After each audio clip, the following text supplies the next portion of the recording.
In the field, the communist Viet Cong rebels appear to be stronger in recent weeks. In the weeks leading up to the end of the Vietnam War, it became very apparent that South Vietnam was on the verge of collapse. Rumor had it that the Viet Cong were mutilating Amerasian children or killing Amerasian children. Chaos filled the streets of Saigon, and people feared for their lives and the lives of their children. We know that there were over 25,000 Amerasian. An Amerasian person is someone who their mother was Southeast Asian, but their father was an American serviceman. At the time, Amerasian children like Wen Friedlander were targeted by North Vietnam troops because of their mixed race appearance. Well, so Amerasians were the children of the enemy.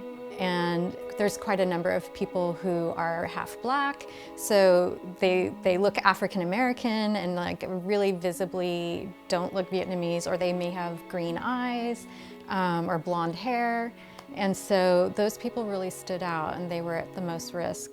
In a last-ditch effort, President Gerald Ford launched a humanitarian mission called Operation Babylift, airlifting Amerasian children out of Vietnam. In my case, my birth mother learned about this opportunity. She wanted to leave with me, but that was not possible.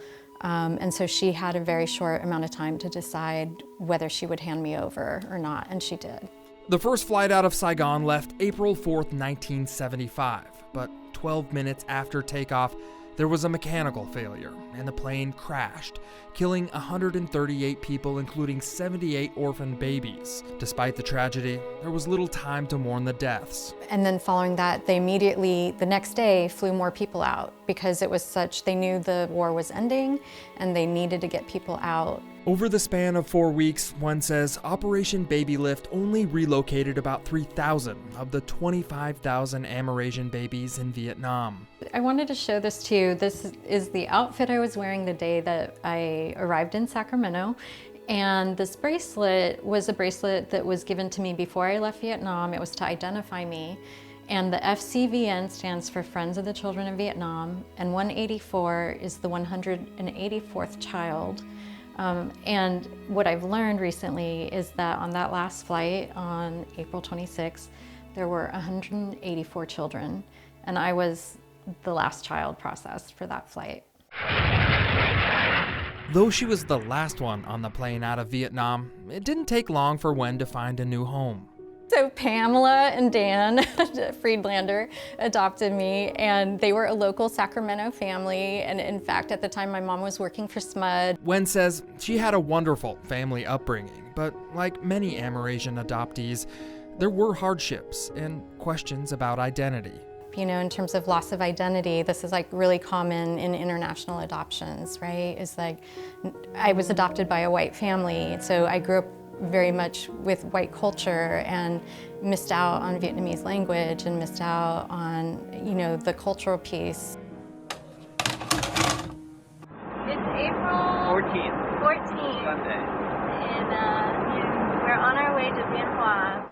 Questions about her identity were answered in 1996. Just a few years earlier, the US and Vietnam reconciled relations, and Wen was able to visit Vietnam and reunite with her birth mother.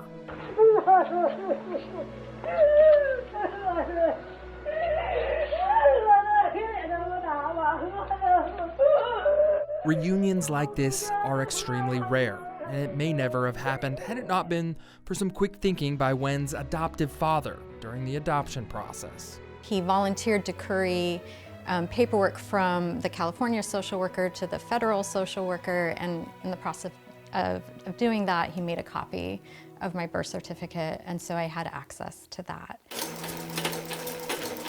It's been 50 years since the fall of Saigon, and Wen is still learning about her birth family.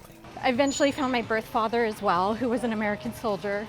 I didn't know this growing up, but my parents were each other's first loves, and he had tried to marry her, but couldn't. Very few Operation Babylift adoptees have been able to reconnect with their birth parents like Wen has, but she's hoping to change that by working with the Australian nonprofit group Vietnam Family Search. And so we'll be going through the Mekong Delta and bicycling about 4 hours a day, and then stopping and distributing DNA kits to birth mothers. After months of training, Wen joined a bike ride with Vietnam Family Search. She and a group of other Amerasians biked to several different villages, feeding the hungry and spreading awareness of birth family reunification through DNA testing. I think a lot of us were really touched, especially ones that was their first trip back, because the magistrate or the town leader, he basically was saying, we recognize you and we welcome you back to your country. Wen says DNA tests are still being processed and distributed, but she's hopeful that this will open the door for other reunification stories like hers. I love my adoptive family and I love my birth family, and there was times when I could contemplate what if I had stayed there versus if I'd been here, but now I'm in a position to really help my family. I've been able to send them money every year since I found them, built them a house at one point.